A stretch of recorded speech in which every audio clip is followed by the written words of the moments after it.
तो इस फील्ड में क्या क्या डिफरेंट डिफरेंट रोल्स रहते हैं? डिजिटल मार्केटिंग और सोशल मीडिया ने ना हर किसी को वोकल बना दिया है. When you go and pitch somebody and then उनकी जेब से पैसा निकालना बहुत मुश्किल है, सस्टेन करना मुश्किल. Strategy is required. सो अगर आप स्ट्रैटेजी पे वर्कआउट नहीं कर रहे हैं ना, देन ये एडिटिंग और ये सब चीज़ें बहुत लैटर स्टेज है. Your all time favourite ad? मुझे अमूल की स्ट्रैटेजी बहुत पसंद है.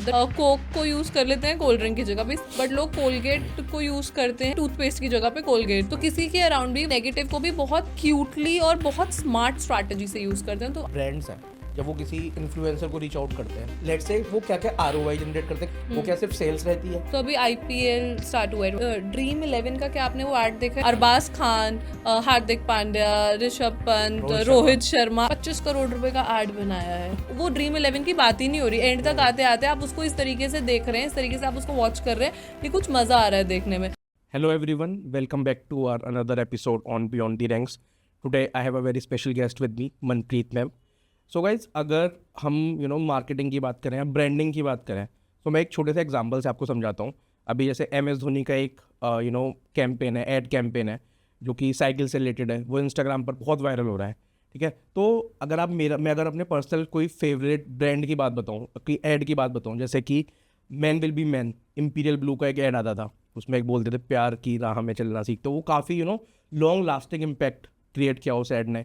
फिर 5 स्टार का एक ऐड आता था कि ईट 5 स्टार डू नथिंग. तो ये कुछ ऐड होते हैं जो जो ब्रांड्स होते हैं, बड़े बड़े ब्रांड्स होते हैं, वो अपनी पोजीशनिंग इस वे में करते हैं कि जो कंज्यूमर है, जो उनका प्रोडक्ट ले रहा है, उनके दिमाग में एक लॉन्ग लास्टिंग इम्पैक्ट जाए. और हर एक ऐड या एक ब्रांडिंग जो होती है एक लॉन्ग लास्टिंग इम्पैक्ट डालती है हमारे दिमाग में. तो उन्हीं सब के अराउंड आज हमारे जो चैनल पर गेस्ट है मनप्रीत मैम, तो आज का हमारा मेन एजेंडा रहने वाला है, हम पर्सनल ब्रांडिंग, पूरी मार्केटिंग एजेंसी के अराउंड हम बात करेंगे, social media management, social media strategist के अराउंड हम बात करेंगे. So it's an honour to have you on our platform Manpreet ma'am. So to have you. So how are you doing ma'am? I am good. आप कैसे हैं? Yeah I am doing good. So ma'am, हमारे viewers को थोड़ा सा अपने background के बारे में बताइए, अपने academic background plus your professional journey की इस डोमेन में, आप सोशल मीडिया मैनेजमेंट के डोमेन में कैसे आए, प्लस थोड़ी सी अपनी प्रोफाइल के बारे में हमारे व्यूअर्स को बताइए थोड़ा. My name is Manpreet Kaur. During my academic journey, while I was in school or in college, I never had an idea that what exactly I want to do. School में ये पता चल गया था 10th के बाद कि अच्छा ह्यूमैनिटीज़ ले ली क्योंकि मैथ साइंस नहीं हो पाएगी. तो मेरे बहुत शॉर्ट टर्म गोल्स के हिसाब से मेरी लाइफ चलती है. मुझे ये नहीं पता होता कि मुझे आज से 5 साल बाद पूछते हैं ना कि आपको आज से 5 साल बाद क्या करना है, मुझे नहीं पता. Because I am a very flow में जो चल रहा है और जो अपॉर्चुनिटीज़ आ रही है उसको फटाफट ग्रैब कर लो. And I'm somebody who loves to explore every now and then. Okay. So schooling के time पे पता चला that there is something called RJ and I was quite attracted towards it. So I wanted to be an RJ.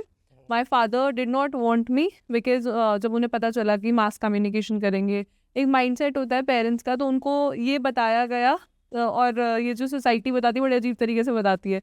तो उन्हें लोगों ने बताया कि अगर मास कॉम करेंगी तो बहुत लेट आएगी रात को, ऐसे भी दिन होंगे जब आएगी नहीं है, and all that. So he said कि ठीक है, नहीं मास कॉम नहीं करनी. So I decided to get into a different college, different field. So then I decided, but eventually वहाँ पर communication was one of the subjects. अब होता है डेस्टिनी ने आपको जहाँ लेकर आना है वो लेकर आती है आपको. So I was pursuing home science. Home science ली थी. लोगों का अगेन होम साइंस से पर्सपेक्टिव ये होता है कि आपको तो घर, होम साइंस का मतलब है कि घर और साइंस, अब खाना वाना बनाने का कुछ सीख लेंगे. बट वहाँ पर जब गए तो देयर वर 5 प्रिंसिपल्स, जिसमें से communication is one of the principles that home science works on. So communication was my majors over there. And then I decided कि I will get into PG diploma. PG diploma किया. Again PR ad and marketing में मुझे उतना नहीं पता था कि क्या है. समझ आने लग गया, मज़ा आने लग गया. सो PR में इंटर्नशिप ले ली और वहीं से जर्नी स्टार्ट हो गई. PR में काफ़ी टाइम मैंने बहुत अच्छे ब्रांड्स के साथ काम किया, एजेंसीज़ में काम किया. So I had work with brands like UC browser, उस टाइम बहुत बड़ा ब्रांड था. अब चाइनीज़ प्लेयर आउट हुए, उस टाइम पे the brand had to be kicked off. Otherwise UC browser पे किया, HTC मोबाइल्स पे काम किया. Then tech Mahindra was one of the brands that I had worked on during my while I was working for somebody. So PR was that forte at that point in time. फिर अब पता चला कि लगता था that I'm super confident person, but I was not confident. एक दिन presentation देनी थी सबके सामने, तो वो नहीं दे पाई मैं, क्योंकि मैं बहुत और हाथ वाथ कांपने लग गए. तो बड़ी स्मार्टली आपको लगता है कि सिर्फ आपको दिखाई दे रहा है, बट ऐसा होता नहीं है. तो मैंने ऐसा लैपटॉप ना बहुत टाइटली पकड़ लिया एंड मेरे को लगा कि किसी को नहीं पता चल रहा मैं नर्वस हूँ. तो while I stepped out of that conference hall, तो कॉन्फ्रेंस हॉल से निकलने के बाद मुझे किसी ने फ्रेंड ने बोला कि आप नर्वस थे ना. So I said no, I was not nervous. So he said कि नहीं, you were holding the laptop very tightly, which made us understood, और एटलीस्ट मेरे को तो पता लग गया that you were nervous. So he tried to be a little more empathetic towards मी.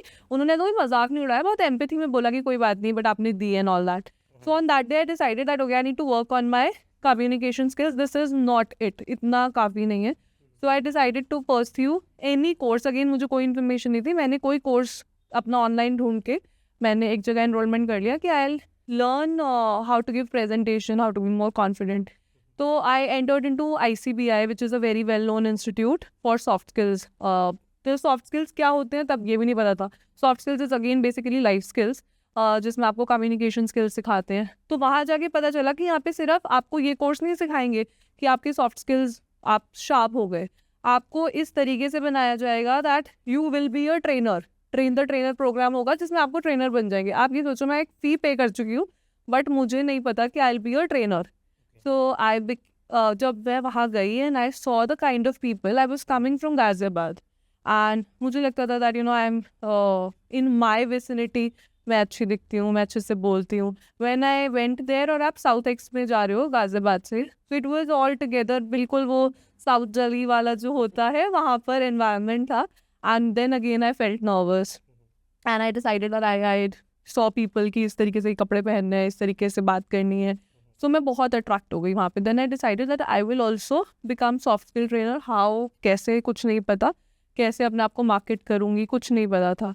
फिर एक जॉब मैंने करनी स्टार्ट करी PR में ही. That was work from home. जब वर्क फ्रॉम होम इंट्रोड्यूस भी नहीं हुआ था, I used to work for a global agency called Red Hill and Singapore based agency थी.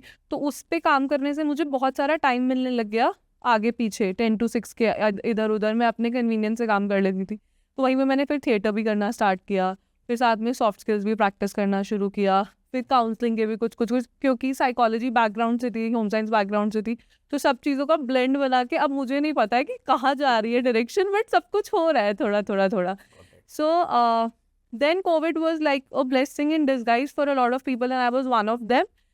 Then I decided that okay, I will leave my full-time job and I will start an agency. और अब कैसे करेंगे, क्या करेंगे नहीं पता, but कुछ अपना करना है जिसको मैं अपना ब्रांड बोल सकूं, जिसमें मेरा which is my baby. Then Wiz Communications was born, और मुझे यहाँ पर PR और सॉफ्ट स्किल्स सिखाना था. बट फिर जब मैं मार्केट में उतरी तो मुझे पता चला कि नीड PR के साथ साथ सोशल मीडिया की भी बहुत ज़्यादा है. फिर मैंने खुद अपने आप को अपस्किल किया. देन द एजेंसी 1 साल बाद सॉफ्ट स्किल्स भी बीच बीच में कराया, सब चीज़ें मिक्स चल रही थी. After an year, now it's been more than 3 years, तो 1 साल बाद समझ आया कि okay, what exactly the market is looking for and what exactly I have to serve. Now what do we do in Wiz Communications, I will just walk you through from पूरी कहानी सुनाने के बाद. Wiz Communication is a branding agency जहाँ पर हम एक business को ब्रांड बनाने की बात करते हैं. वो बिज़नेस ब्रांड कैसे बनेगा, उसके पीछे जो भी मार्केटिंग टैक्टिक्स लगने हैं, PR लगना है, उसके बाद personal branding is a new thing now for quite some time. अभी हम लोग बोलते हैं ना, जैसे निश है कि जो पारुल है, तो वो कहती है अगर रील्स पे नाचना पड़े तो नाचो. तो वहाँ से ये स्टार्ट हुआ. And now as an agency, और सॉफ्ट स्किल्स की और थिएटर की भी, अब मैं बताती हूँ. ये सब लोग बोलेंगे थिएटर कैसे आपको हेल्प कर सकता है, सॉफ्ट स्किल्स कैसे हेल्प कर सकता है, आप तो मार्केटिंग एजेंसी चला रहे हैं. Everything I take it together with proud that हर स्किल जो मैंने सीखा है वो मेरी ब्रांडिंग एजेंसी में काम आ रहा है. Business development is something that I work on to get the clients. How reels dramatic होनी चाहिए, एग्जैक्टली ट्रेंड को किस तरीके से यूटिलाइज करना है, थंबनेल कैसा दिखना चाहिए, everything needs very much detail. So हमारी एजेंसी में बहुत डिटेल पे काम होता है. बाकी सोशल मीडिया एजेंसी जो आपके लिए कर रही हैं, मतलब everybody has their own way of working, but mostly आपके लिए उन्होंने रील बना दी. हम लोगों ने क्या 4 स्पेक्ट्रम पे काम करना है जिसमें sales is also one of the things that we include. We make sure कि हम आपके लिए in the most nominal charge हम आपके लिए ऐड भी क्रिएट करें. लोग एडवर्टाइजिंग के लिए अलग एजेंसी के पास जाते हैं, मार्केटिंग के लिए अलग के पास जाते हैं, सेल्स के लिए अलग के पास जाते हैं. तो at this point in time mostly we are working with MSMEs और स्मॉल बिजनेस ओनर्स के साथ हम काम कर रहे हैं, जहाँ पर एक मैं छोटे स्टोर को बता रही हूँ कि आपका ऐड भी हम बना देंगे इन द मिनिमल बजट, जहाँ पर हम आपका रील्स भी बना देंगे, हम आपका शूट भी कर देंगे. UGC is a new thing, user generated content, जिसमें हम नॉर्मल लोगों को यूज़ करते हैं अपना कंटेंट क्रिएट करने के लिए. Now influencer tie up are going down. Not अभी वो कभी भी ऐसा नहीं होने वाला, अभी एटलीस्ट इन नेक्स्ट 10 years, क्योंकि influencer is again another category. लेकिन UGC is something that has taken a boom. अब UGC पे लोग काम करें, यूजर जनरेटेड कंटेंट, जिसमें every next door person can be the brand face. और वो आके जब समझा रहा है, क्योंकि कहने लग गए, ये आ गया था मार्केट में कि इन्फ्लुएंसर्स जब बात करते हैं ना तो इन्फ्लुएंसर पेड कैंपेन कर देते हैं, तो हम कैसे बिलीव करें कि ये ऑथेंटिसिटी चली गई. तो UGC is a new thing. Now UGC के बाद आया है EGC, which is employee generated content. तो वो उसके लिए लोग अपने फेसेस यूज़ करते हैं, बट हमारी एजेंसी EGC भी प्रोवाइड करती है. हमारे लोग आपका ब्रांड फेस बन रहे हैं. तो आपको सिर्फ क्या करना है, अपना ब्रांड उठा के दे देना है, अपना बिजनेस उठा के दे देना है कि आप इसको बताइए अब किस तरीके से मार्केट करना है, किस तरीके से इसकी ब्रांडिंग करनी है.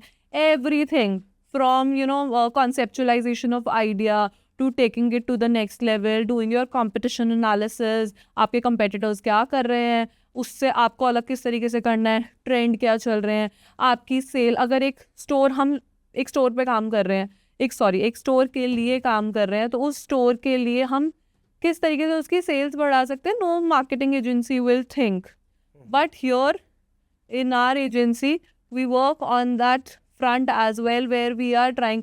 हम लोग उनके लिए जाके वॉक्स पॉप कर रहे हैं. आप देखेंगे वॉक्स पॉप आजकल कैमरा लेके सब लोग इंटरव्यू कर रहे होते हैं, तो वॉक्स पॉप मेरी टीम कर रही है.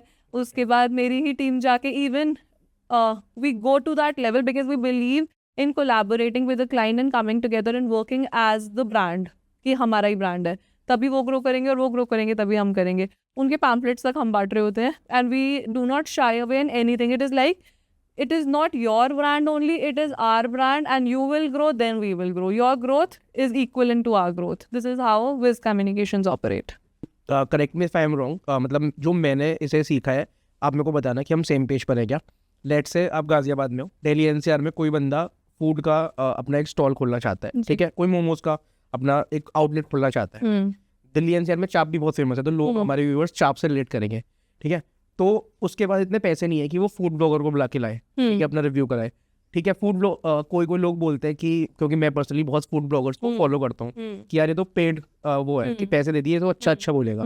लेकिन अगर वही जो मोमोज स्टॉल वाला है या फिर फूड आउटलेट है, अगर वो आपकी विज कम्युनिकेशन को अप्रोच करता है, तो आप ही लोग उसके लिए, जो आपने 4 स्पेक्ट्रम्स बताए, तो सारी चीज़ वो आप ही उसके लिए कंटेंट भी क्रिएट करेंगे, आप ही उसी का ब्रांड प्लेस करेंगे कि आप कैसे कंटेंट क्रिएट कर सकते हैं, कैसे आप अपनी चाप को या मोमोज को प्लेस कर सकते हैं, जिससे आप पूरे अक्रॉस दिल्ली NCR में स्टैंड आउट कर पाए. राइट? बिल्कुल. Got it.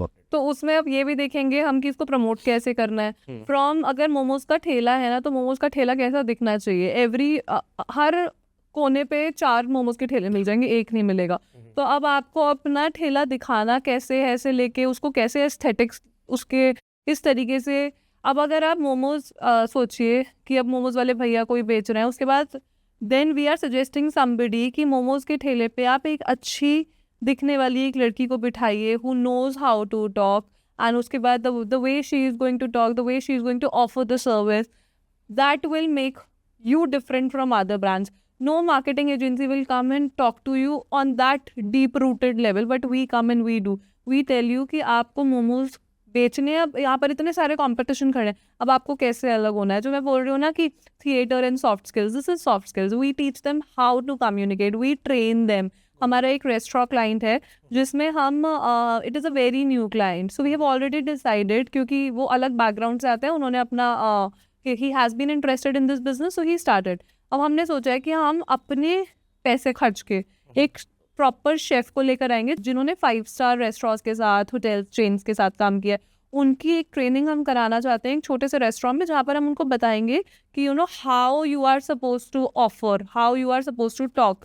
जैसे जो हमारे क्योंकि हमारा नेटवर्क में बहुत सारे ऐसे लोग हैं हॉस्पिटैलिटी इंडस्ट्री के, तो जिनसे हमारी बात हो रही थी, he was even suggesting us कि there is a way to offer. अगर एक रेस्टोरेंट में बैठे हैं तो पहले बच्चे को ऑफर होता है, उसके बाद घर में सबसे बड़े को ऑफर होता है। तो ये बात ज़रूरी नहीं है कि एक मोमोज के ठेले वाले को पता हो, बट अगर सोचिए बता दी तो कैसे वो अलग होंगे। तो यहाँ पर सॉफ्ट स्किल्स काम आता है। यहाँ पर आप कैसे अपने आप को प्रोजेक्ट कर रहे हैं, कैसे आप अलग दिख रहे हैं, that is so not only Instagram, it is about the holistic marketing 360 degree approach पे काम करना।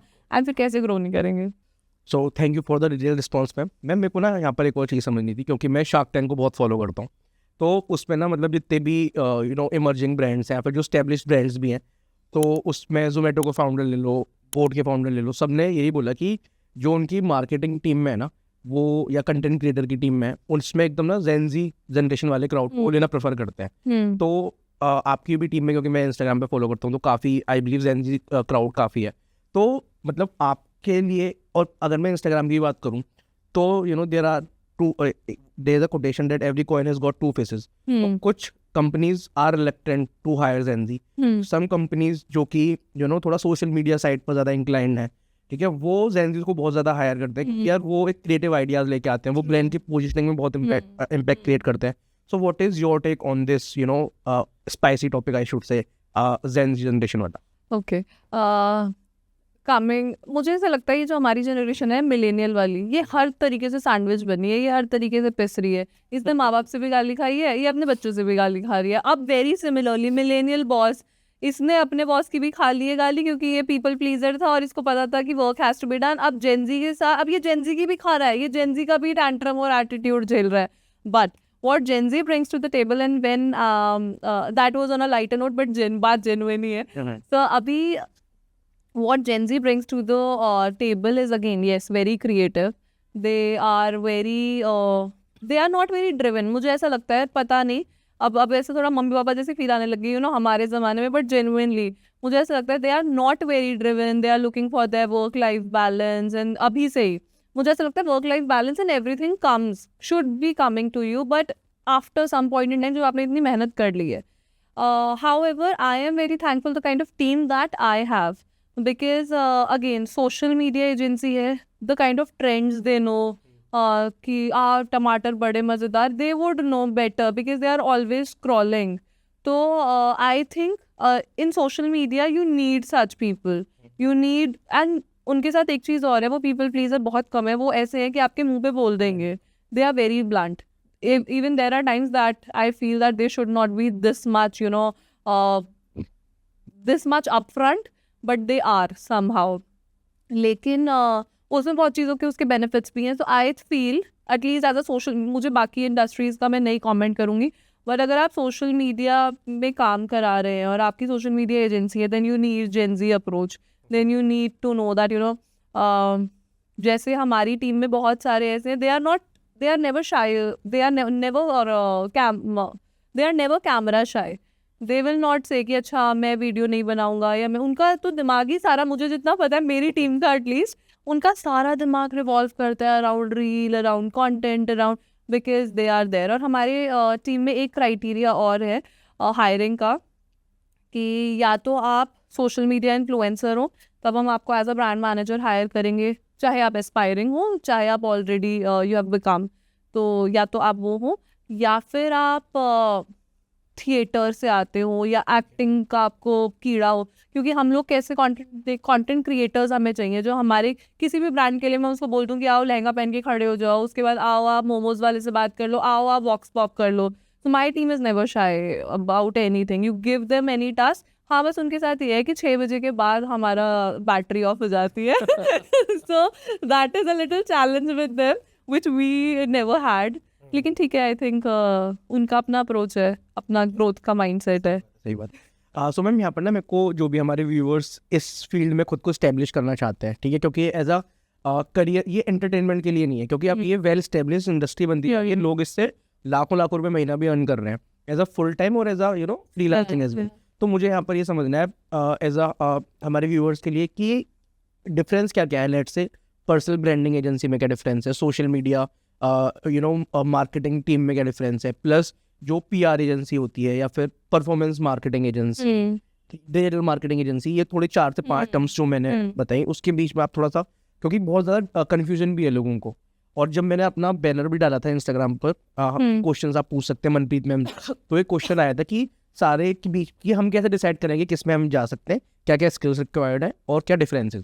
ओके, सो डिजिटल मार्केटिंग बहुत बड़ा अम्ब्रेला टर्म है। अब उसके अंदर बहुत सारी सब कैटेगरीज हैं। तो डिजिटल मार्केटिंग हुई, या डिजिटल मार्केटिंग से ऊपर मार्केटिंग आ गया, क्योंकि उसमें ऑफलाइन मार्केटिंग भी आ गई, मार्केटिंग के अंडर डिजिटल मार्केटिंग आ गई। अब डिजिटल मार्केटिंग में एक है जो आप बिल्कुल ही एनालिटिक्स पे बात कर रहे हो कि Google, SEO, PPC, paper click जो होता है, या सर्च इंजन ऑप्टिमाइजेशन होता है, ये सब हो गया परफॉर्मेंस मार्केटिंग। देन उसके बाद सोशल मीडिया मार्केटिंग, जिसमें हमारा मतलब I will not say that we do not do everything, but social media marketing is the most strongest part where we work. Okay. जिसमें आप content create कर रहे हैं, उसका conceptualization of idea, working on the narrative, shooting, everything that comes under social media. Then आता है personal branding. Personal branding is again a very new term which has become very important. अब लोग बोलते हैं personal branding, बहुत लोग अभी भी बोलते हैं कि personal branding की क्या ज़रूरत है। कुछ लोग हैं जो समझ गए हैं कि personal branding कितना important है, अपने आप में कितना important subject है।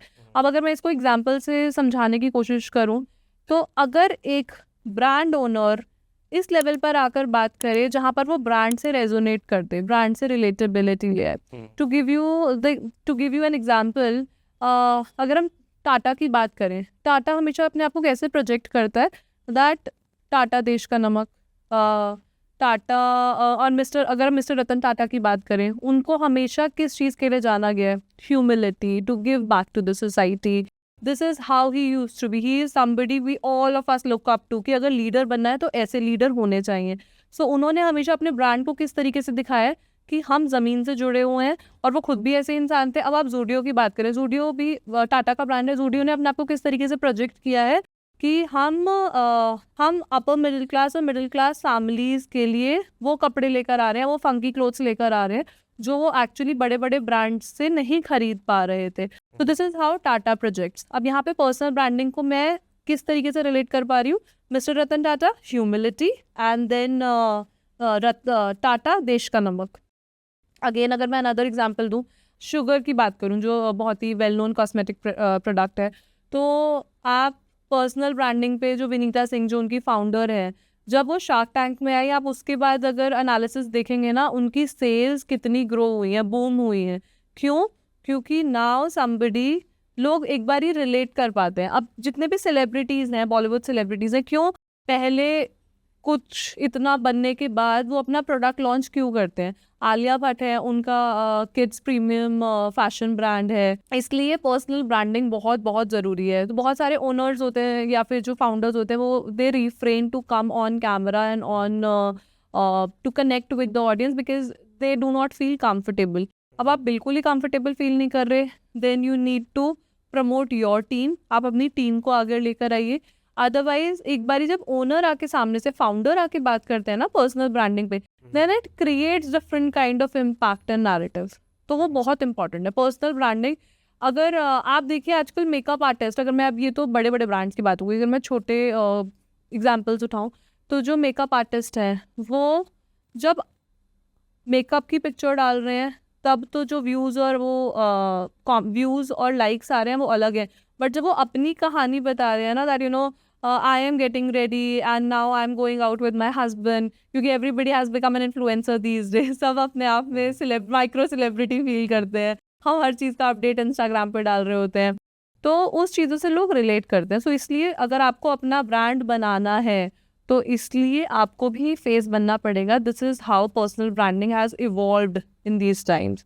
पहले हम सेलिब्रिटीज़ जो होते थे, हम क्या पता होता था हमें कि क्या हो रहा है क्या? अब हमें ये भी पता है कि उनके बच्चे का मुंडन कब है, और उनकी शादी कब है, और बच्चे का नाम क्या रखा है। Because people now, social media has जितना सोशल मीडिया लोगों को दूर लेकर गया, सोशल मीडिया पास भी बहुत लाया। हर चीज़ बहुत ईजीली आप कनेक्ट कर सकते हैं।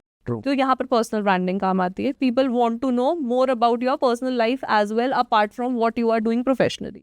सो this is personal branding. Now influencer marketing जो आती है, अपने आप में एक अलग दुनिया है, जिसमें आप इन्फ्लुएंसर्स को ऑन बोर्ड लेकर आते हैं और इन्फ्लुएंसर से अपना प्रोडक्ट प्रमोट कराते हैं इन the most organic manner. So that is influencer marketing. लोग PR एड और मार्केटिंग में भी कंफ्यूज होते हैं, वो अलग दुनिया है. ये मार्केटिंग की बात करी. PR is basically public relations, जिसमें आप उनकी पब्लिसिटी कर रहे हैं बट उससे आपकी सेल्स नहीं बढ़ती. मार्केटिंग में हो सकता है आपकी सेल्स बढ़े. तो अब अगर हम PR का एग्जांपल लें, ऐसे बहुत सारे आप अपने आप को मार्केट में किस तरीके से प्रोजेक्ट कर रहे हैं. हर सेलिब्रिटी का एक अलग ऑरा है, लेकिन कुछ सेलिब्रिटीज़ हैं, अगर मैं सिर्फ विट की बात करूं कि किसके पास स्ट्रॉन्गेस्ट विट और ह्यूमर है, तो मोस्टली लोग शाहरुख खान का नाम लेंगे. क्यों? क्योंकि उनकी जिस तरीके से करिश्मा, पर्सनालिटी, वेट, उनसे किसी भी आप बात कर रहे हो, वो 1 सेकेंड में आपसे मजाक में ही आपको इतना अच्छा जवाब दे देंगे. तो this is how he has projected himself. जब सलमान खान का जिस टाइम पे ब्लैक बक केस हुआ था, उस टाइम पे पीपल स्टार्टेड काइंड ऑफ एक अलग हेट्रेड, क्योंकि आधी अधूरी इन्फॉर्मेशन पता है और लोग अलग अलग तरीके से उनको नेगेटिवली लेने लग गए. तब उसके बाद कौन सा ब्रांड इंट्रोड्यूस हुआ? Being human. Being human is a brand जहाँ पर उन्होंने जाके बताया कि अच्छा, I am always available for people, so that is PR. उन्होंने वहाँ से आई बॉल्स हटवा के नेगेटिव से पॉजिटिव पे लिया है. Now Salman Khan is known as somebody who is extremely candid. वो लेट के बिग बॉस होस्ट कर लेगा बंदा, इस तरीके से उन्होंने अपने आप को प्रोजेक्ट किया. एंड वो ऐसे ही होंगे. Diljit Dosanjh is all about humility, हाथ जोड़ के बात करना. तो ये है पर्सनल ब्रांडिंग, और ये है कि आप मार्केट में किस तरीके से अपने आप को प्रमोट कर रहे हैं. That is all public relations. I hope I was able to.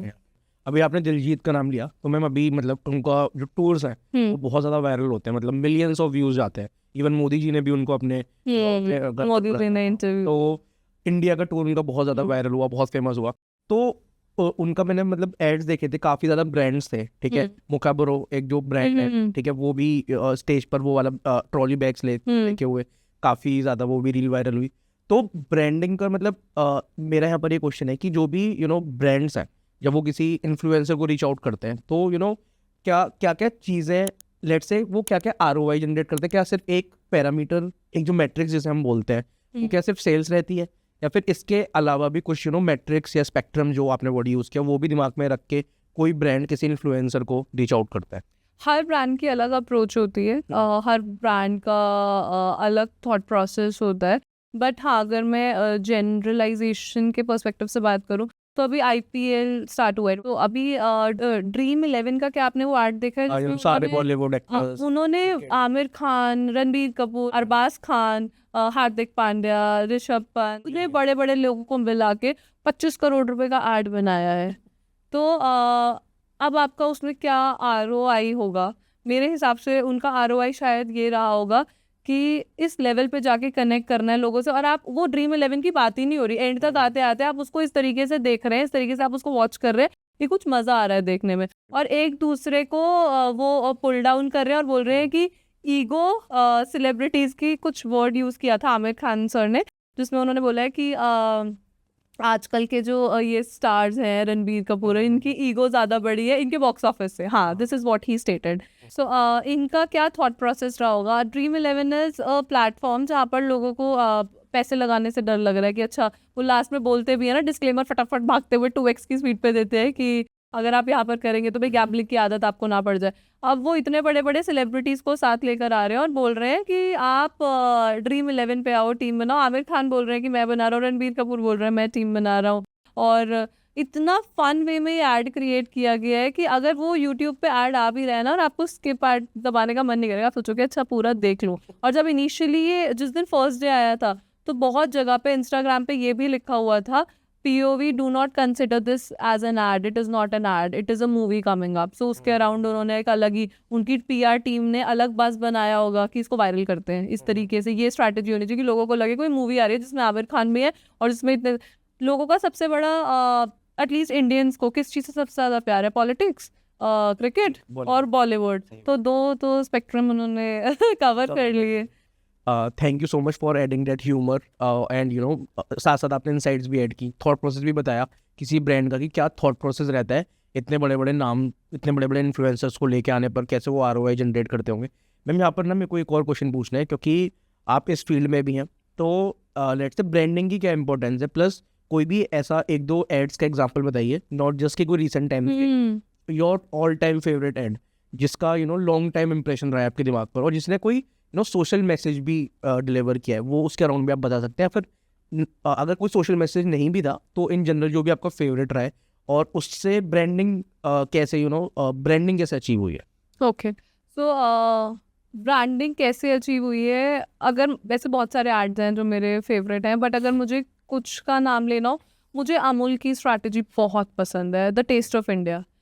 उन्होंने, आप किसी भी कुछ भी आ जाए, अभी IPL आ जाएगा तो IPL के अराउंड अपने कैरिकेचर्स बना के हर जगह बोर्ड्स लगा देंगे। तो मुझे अमूल की स्ट्रैटेजी बहुत पसंद है। कुछ भी, इवन कुछ कंट्रोवर्शियल भी होता है ना, जैसे अभी रणवीर अलाहाबादिया का पॉडकास्ट जो हुआ, तो किसी के अराउंड भी वो नेगेटिव को भी बहुत क्यूटली और बहुत स्मार्ट स्ट्रैटेजी से यूज़ करते हैं। तो Amul is one of the favourite brands अगर मेरे को ब्रांडिंग पे बात करनी है। अनदर, आपको याद होगा जब मैगी में लेड निकला था लॉन्ग बैक, तो मैगी ने कैसे वापसी करी थी, माँ के हाथों की मैगी, क्योंकि माँ के हाथों का, माँ कभी भी आपको गलत चीज़ नहीं खिलाएगी। So that was one of the ads. और मुझे मोस्टली वो एड्स समझ आते हैं जिसमें बहुत सटल इंटीग्रेशन हो।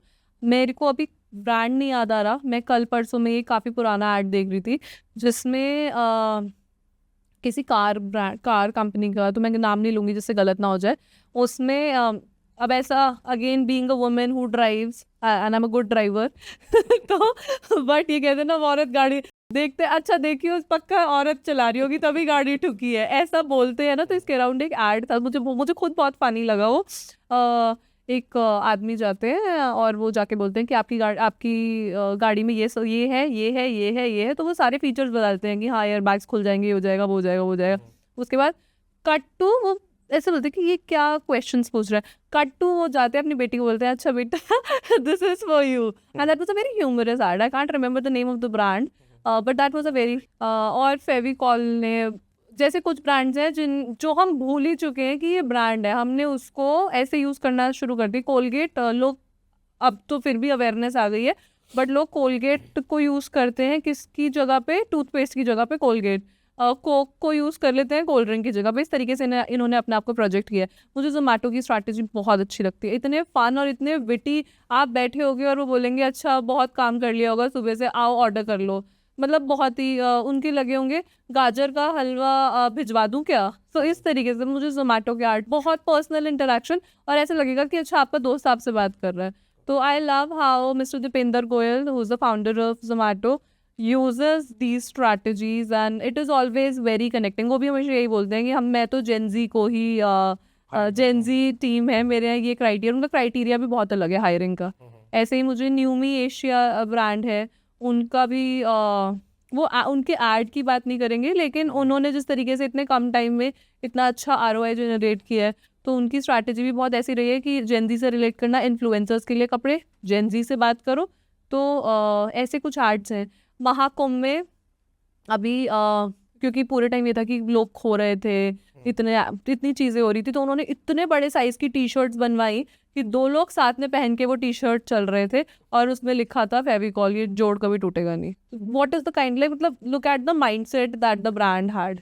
और अभी दिलजीत दोसांझ की हम लोग बात कर रहे थे, दिलजीत दोसांझ के कॉन्सर्ट में वाटर बॉटल्स बट रही हैं जहाँ पर ये लिखा हुआ है कि खाली वो वाटर बॉटल सिंगल जो लोग आए उनको मिल रही है।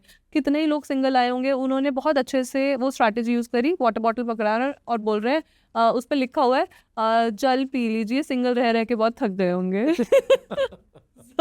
This is how these are some of the things that जो याद रह जाती हैं, बाकी फिर एड्स याद नहीं रहते। मान्यवर की बात करें, मान्यवर ने ये मान्यवर ऐसा ब्रांड है जो मेल एथनिक वेयर है, तो उनका जो टैगलाइन है मिस्टर रवि मोदी, मुझे उनकी स्ट्रैटेजी भी बहुत पसंद है। उन्होंने इस तरीके से लिखा आता है, मुझे एग्जैक्ट वर्ड्स याद नहीं है, but if now you are ready, अब बॉय से आदमी बनने का वक्त आ गया है, तो आप कब मान्यवर चूज़ कर रहे हैं, समथिंग कुछ ऐसा, विच मीन्स कि पहले आप एक लड़के थे, अब आप एक जेंटलमैन बनने वाले हैं, so you need Manyavar for it.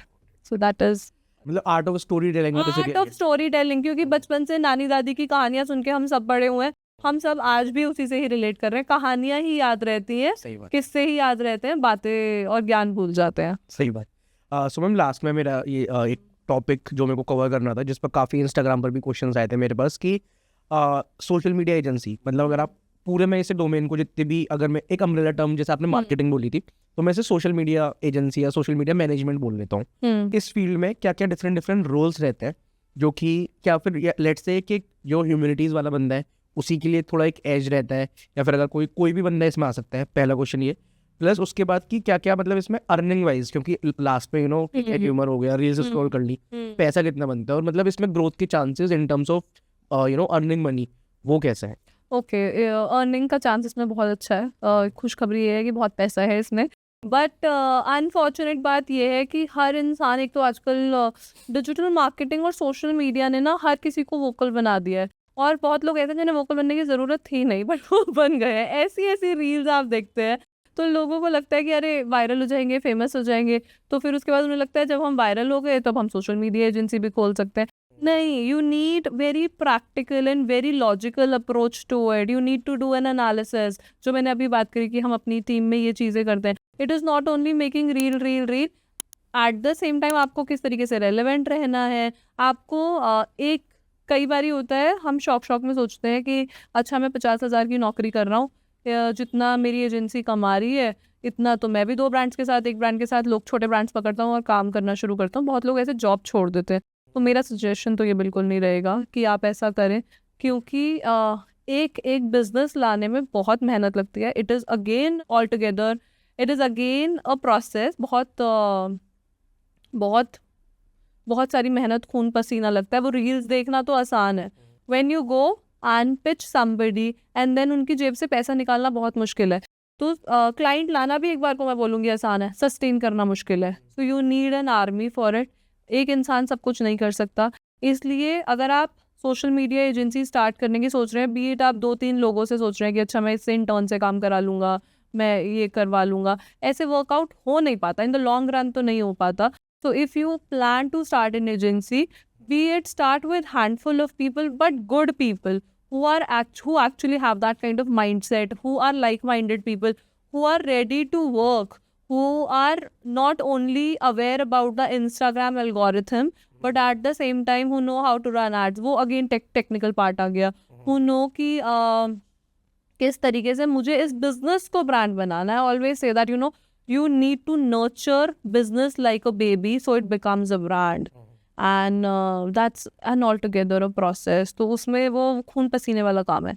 तो social media is not that easy, but again अगर आपको पसंद है ना scroll करना और update रहना, then you can start as a social media manager or executive at any agency, and then explore and then get into it. मतलब directly ये मत सोचना कि मैं अपनी एजेंसी स्टार्ट कर लेता हूँ क्योंकि मुझे सोशल मीडिया, मुझे थोड़ा बहुत शूट आता है, थोड़ा बहुत एडिट आता है। एक तो हमारी ज़िंदगी है ने ओवर इजी कर दी कि लोगों को लगता है मैं सभी कर लूँगा। चैट जीपीटी से कैप्शन मिल जाएगा इधर से फलानी ऐप से फटाफट से एडिट हो जाएगी, ढिमकाना उससे ग्राफिक बन जाएगा। Yes, it is easy, but again strategy is required. सो अगर आप स्ट्रैटेजी पे वर्कआउट नहीं कर रहे हैं ना, देन ये एडिटिंग और ये सब चीज़ें बहुत लैटर स्टेज हैं, बहुत बात का काम है। Firstly you need to work on the strategy part, that how you want to grow this brand and grow with this brand. There are 2 things. Being the part of this amazing podcast, ma'am, and it was lovely having you on our podcast. So मैं बस अपने viewers को last में जाते जाते ये बताना चाहता हूँ कि यार ठीक है, अगर if you don't want to pursue a career in let's say doctor नहीं बनना, इंजीनियर नहीं बनना, तो आजकल बहुत सारे फील्ड्स आ रहे हैं। और हमने मैम के पूरी जर्नी से ये भी सीखा कि यार स्टोरी टेलिंग की कितनी ज़्यादा इंपॉर्टेंस रहती है। ठीक है, it's not about just scrolling reels. आप रील्स देख रहे हो, ठीक है, आपने कोई फनी सा वो बना दिया, लेकिन how you are staying ahead of the curve.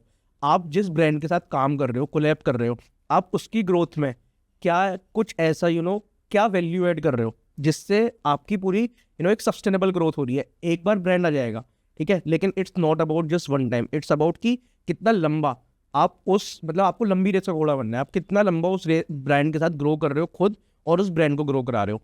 So ma'am बस लास्ट में जाते आते, before we wrap this podcast up, any piece of advice that you would like to give to our audience? Okay. So if अगर larger level पे मुझे बोलना हो than beat आप किसी भी बैकग्राउंड से आ रहे हो, आप डॉक्टर हो, इंजीनियर हो, साइंटिस्ट हो, whatever, then work on your soft skills और life skills which we call it. लोगों से बात करनी आ जाएगी, लोगों को समझना आ जाएगा. एआई कितना ही इवॉल्व हो जाए, soft skills is something that will help you in your longer growth professionally and personally. ये एक ऐसा स्किल है जो आपको पर्सनली और प्रोफेशनली दोनों में ग्रो कराएगा और इसकी 200% गारंटी है. सेकेंड, अगर आप सोशल मीडिया पर्सपेक्टिव से ही मैं बात करूँ तो planning happens in your head and execution happens on paper. So more than planning नहीं, with planning we need to see that how we are able to execute it, and that execution should be as seamless and as smooth as possible कि वो client को लगे कि मुझे तो खाली बैठना है, मैंने तो अपना काम इनको दे दिया, ये आते हैं, ये खुद ही काम करके चले जाते हैं. Then that person will feel that okay, मेरे को ये जेब से पैसे निकाल के देने में दर्द नहीं हो रहा. जितना वो खुद इन्वॉल्व होंगे ना और खुद वो इतना छोटी छोटी चीज़ों पे जाके बात कर रहे हैं, फिर वो एक टाइम आएगा जब वो बोलेंगे कि कैनवा पे तो मैं भी एडिट कर लेता हूँ, मैं भी बना लेता हूँ, आप कर ही क्या रहे हैं. जो हमारा प्रोफेशन है उसमें हमें लोगों को जितना सीमलेस और जितना स्मूथ काम देना है कि सामने वाले का इन्वॉल्वमेंट, आपके क्लाइंट का इन्वॉल्वमेंट सिर्फ इतना हो, ओके गुड गो अहेड, नहीं I want something else, and then you should be knowing that what that something else is. क्योंकि हमारे एडिटर्स बोलते हैं ऑन अ लाइटर लेवल कि मैम ये बोल देते हैं वाइब नहीं आ रही, मज़ा नहीं आ रहा. ये मज़ा नहीं आ रहा और वाइब नहीं आ रही क्या होता है? बट एक्चुअली वो सही बोल रहे हैं, वो आपको पता होना चाहिए. उन्होंने आपको समझा दिया, उनका माइंडसेट आपको समझना है. वो आपको हर चीज़ नहीं बताएंगे, अगर उन्हें हर चीज़ बतानी है फिर तो एक्चुअल में बहुत सारी ऐप्स हैं, वो खुद ही बना लेंगे. So it's all about connecting with the audience and with your client in the best possible manner, and then coming out with the brand in the exponential manner. So thank you so much for these word of wisdom, ma'am. So before wrapping it up, I would just like to tell the audience जो लोग यहाँ तक आए, जिन्होंने पूरा podcast देखा है, कि do hit the bell icon and do follow Wiz Communication on Instagram, and do follow Beyond the Ranks on Instagram. I'll be mentioning Wiz Communication Beyond the Ranks link in the description. Thank you so much.